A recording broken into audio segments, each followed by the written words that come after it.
look at the revolutionary golf trail. Yes, we made it up, but now we have some history that we'll be bringing, like the Battle of Trenton, which was close to the golf course, Mountain View. A golf course that truly feels like you're in the backyard of golf destinations.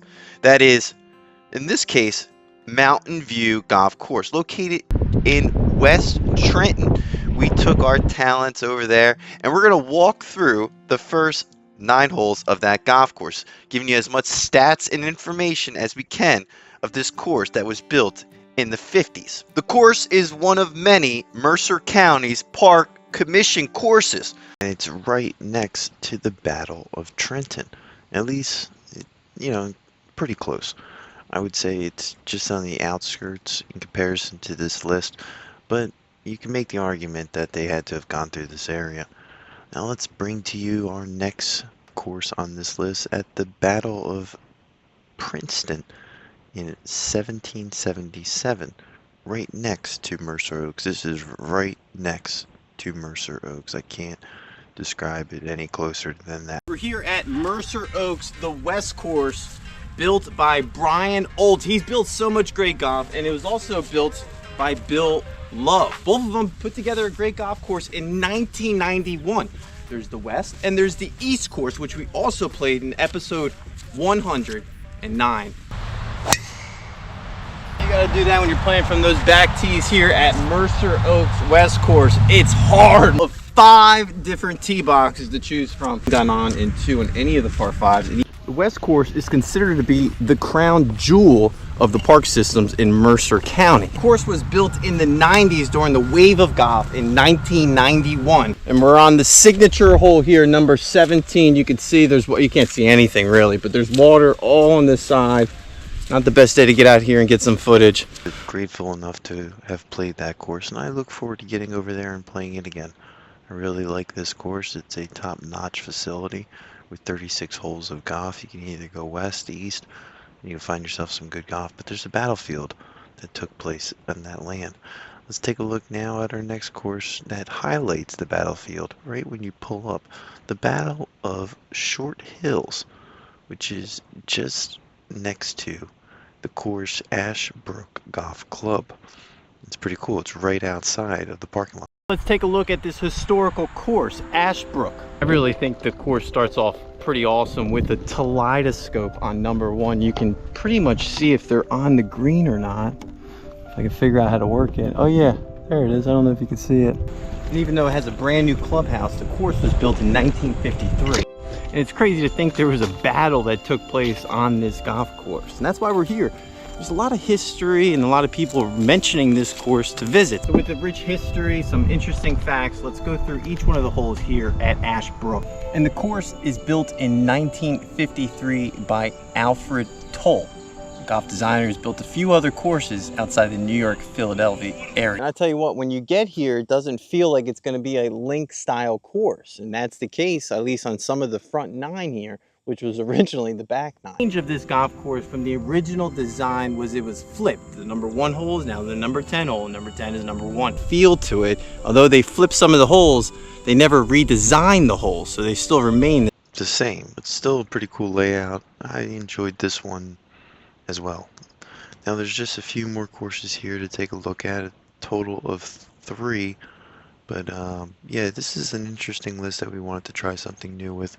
Let's swing on into the Battle of Red Bank, where we have a great course right next to it, a popular course, a Ron Jaworski course, currently RiverWinds Golf Course, right next to this battle that took place at the Battle of Red Bank.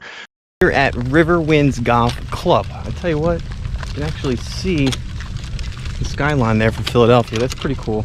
You don't really get golf courses like that, at least public ones. Jaworski's pulling out all the stops on this probably top of the line course that he has, Riverwind. You can see right off the bat, a great place to eat too. All right, so far this golf course has some sort of taco truck, maybe some sort of food truck. I like the sound of that. I've never seen it. First being built in 2002 in association with the RiverWinds Community Center across the street, and you can't miss that. This course has an interesting layout, and you check in and then you take a very long trip to the first hole. It's probably the only bad part about that course. Everything else is great.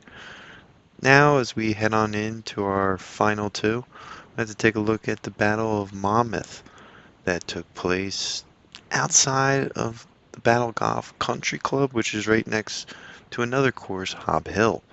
And there's one course that we really enjoyed Walk in playing. Nobbs Hill. Now we had no tee time, but after 4 o'clock, you could see there's some openings. And for $25 to walk 9 holes, it could be well worth it. I love this golf course. It's a lot of water on the next few holes that you're going to see. Number 1 wasn't the best one. We didn't even get that great footage of it. Played with a great group of friends. I tell you what, you got to listen to what they have to say. I'm gonna follow. Yeah, I'm gonna subscribe too. Yeah, it can't hurt. Off the bat, the course was built in the late 90s, 1998. It stretches 6,533 yards. You got to be careful not to spray the ball here. You're going to find yourself In trouble. But more importantly, you're going to find yourself a historical golf course that potentially had a battlefield, at least troops going through this area. Now, finally, closing out this list, we have the Battle of Springfield, which is located right next to Shady Rest Country Club. Shady Rest has some amazing history, and it's nice to close this list out with the course that we were able to visit that has some great history. Let's take a look at this course. which is unbelievable, and we were so grateful to get out there and play this course, to check out the actual physical clubhouse there, which is you're looking at. It's not the clubhouse that you would check into, but the clubhouse does sit there.